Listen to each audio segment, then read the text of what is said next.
하나님의 말씀 같이 보겠습니다. 오늘 주시는 하나님의 말씀은 민수기 9장 15절에서 23절입니다. 민수기 9장 15절에서 23절입니다. 민수기 9장 15절에서 23절 교독하시겠습니다. 제가 먼저 읽겠습니다. 성막을 세운 날에 구름이 성막 곧 증거의 성막을 덮었고 저녁이 되면 성막 위에 불 모양 같은 것이 나타나서 아침까지 이르렀으되 항상 그러하여 낮에는 구름이 그것을 덮었고 밤이면 불 모양이 있었는데 구름이 성막에서 떠오르는 때에는 이스라엘 자손이 곧 행진하였고 구름이 머무는 곳에 이스라엘 자손이 진을 쳤으니 이스라엘 자손이 여호와의 명령을 따라 행진하였고 여호와의 명령을 따라 진을 쳤으며 구름이 성막 위에 머무는 동안에는 그들이 진영에 머물렀고 구름이 성막 위에 머무는 날이 오랠 때에는 이스라엘 자손이 여호와의 명령을 지켜 행진하지 아니하였으며 혹시 구름이 성막 위에 머무는 날이 적을 때에도 그들이 다만 여호와의 명령을 따라 진영에 머물고 여호와의 명령을 따라 행진하였으며 혹시 구름이 저녁부터 아침까지 있다가 아침에 그 구름이 떠오를 때에는 그들이 행진하였고 구름이 밤낮 있다가 떠오르면 곧 행진하였으며 이틀이든지 한 달이든지 1년이든지 구름이 성막 위에 머물러 있을 동안에는 이스라엘 자손이 진영에 머물고 행진하지 아니하다가 떠오르면 행진하였으니 곧 그들이 여호와의 명령을 따라 진을 치며 여호와의 명령을 따라 행진하고 또 모세를 통하여 이르신 여호와의 명령을 따라 여호와의 직임을 지켰더라. 아멘. 지금 이스라엘 백성이 있는 장소는 아직 시내산입니다. 떠나려면 이제 곧 10장에서 떠나는데요. 드넓은 광야로 하나님이 보내시기 전에 아직 할 말이 더 많이 있으십니다. 본문을 자세히 보면 9장은 크게 두 파트로 되어 있습니다.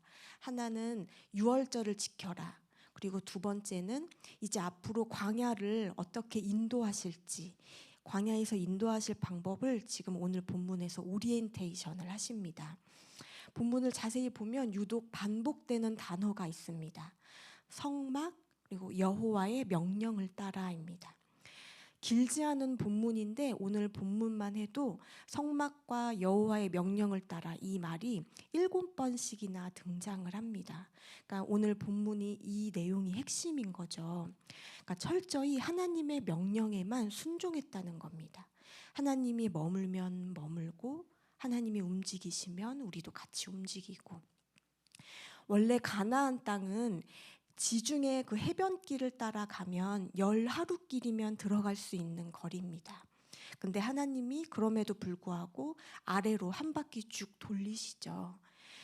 이렇게 해서 돌아다닌 세월이 40년이었습니다. 2주가 채 안 되는 거리를 40년.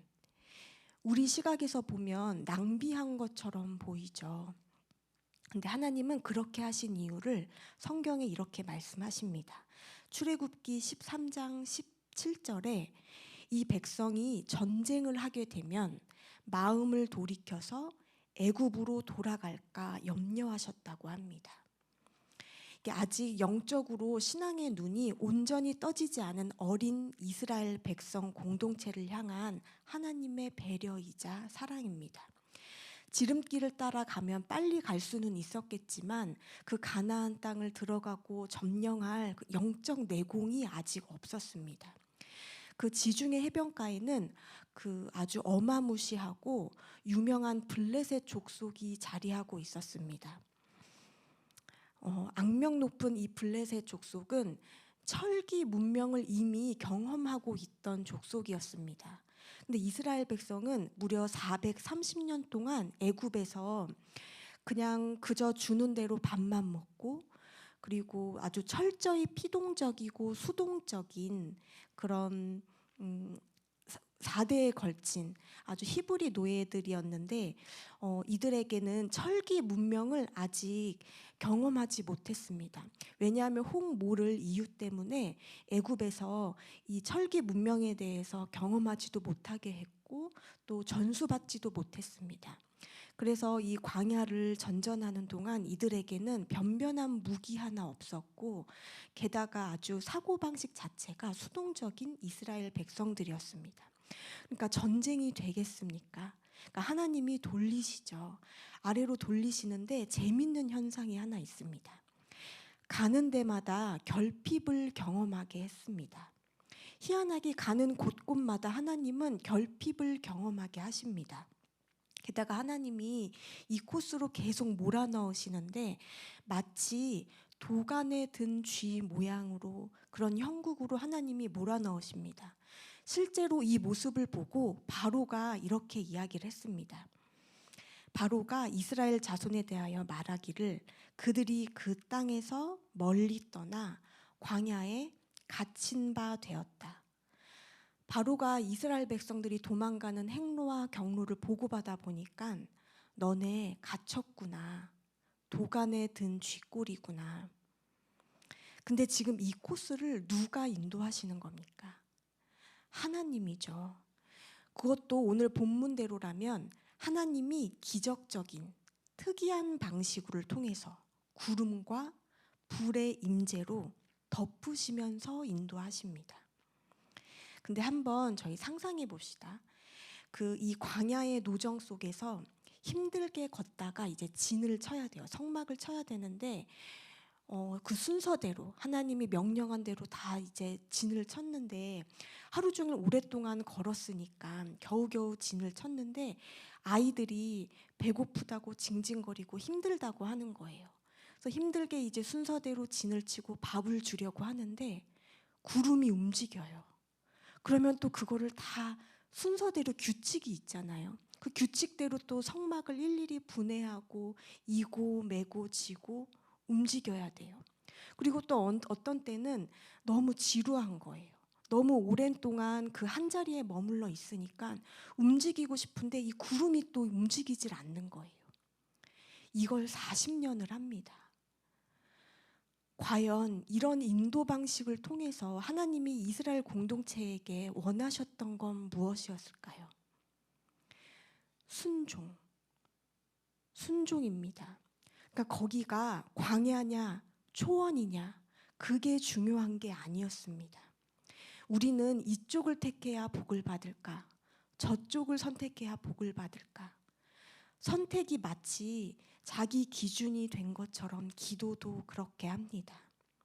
근데 이스라엘 공동체가 이 어마어마하고 무시무시한 이 땡볕 아래 아무것도 없는 벌판 광야에서 자기 선택 없이 하나님께 철저하게 무조건적인 순종을 하는 훈련을 40년 동안 받았던 겁니다.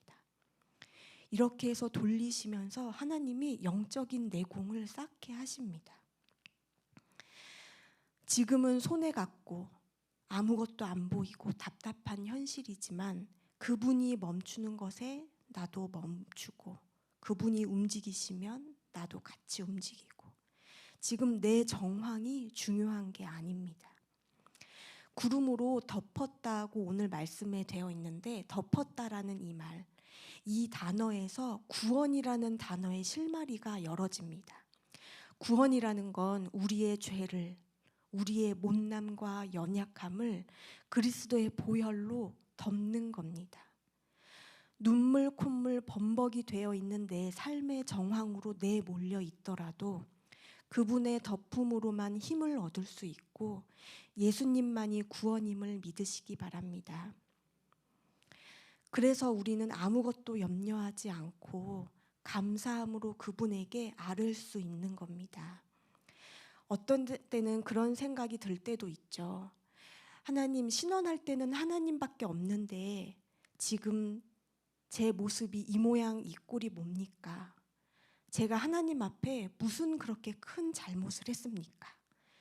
이 정황이 세상 사람들의 눈에 보여지기에는 마치 도간에 든 쥐 모양처럼 보여질 때도 있습니다. 그럴 땐 속상하죠. 근데 갑작스러운 팽창은 반드시 붕괴를 내포하고 있습니다. 이런저런 일 겪으면서 단단하게 다져서 가는 것, 꼭 지름길만이 답이 아닌 것, 이거를 깨닫고 경험하는 게 이게 복입니다. 역사를 보고 또 주변만 보더라도 이 사실이 여실히 드러납니다. 이 말씀을 또 잘 새겨서 저희가 어떠한 정황으로 오늘 하나님 앞에 나왔던 상관없이 구름과 불의 임재로 인도하실 그 아버지의 안내를 따라서, 그 명령을 따라서 저희도 철저하게 순종하는 오늘 또 저와 여러분 모두가 되시기를 축복합니다. 기도하시겠습니다. 사랑의 하나님, 예수님만이 구원임을 믿습니다. 답이 없고 모호하고 파도가 밀물듯 몰려드는 어찌할 바를 모르는 내 삶의 정황이라도 하나님께 철저하게 순종으로 훈련돼서 표대를 향해 걸어가는 저희들 되게 도와주옵소서. 가장 선한 길로 인도하시는 예수 그리스도의 이름으로 기도드립니다. 아멘. 각자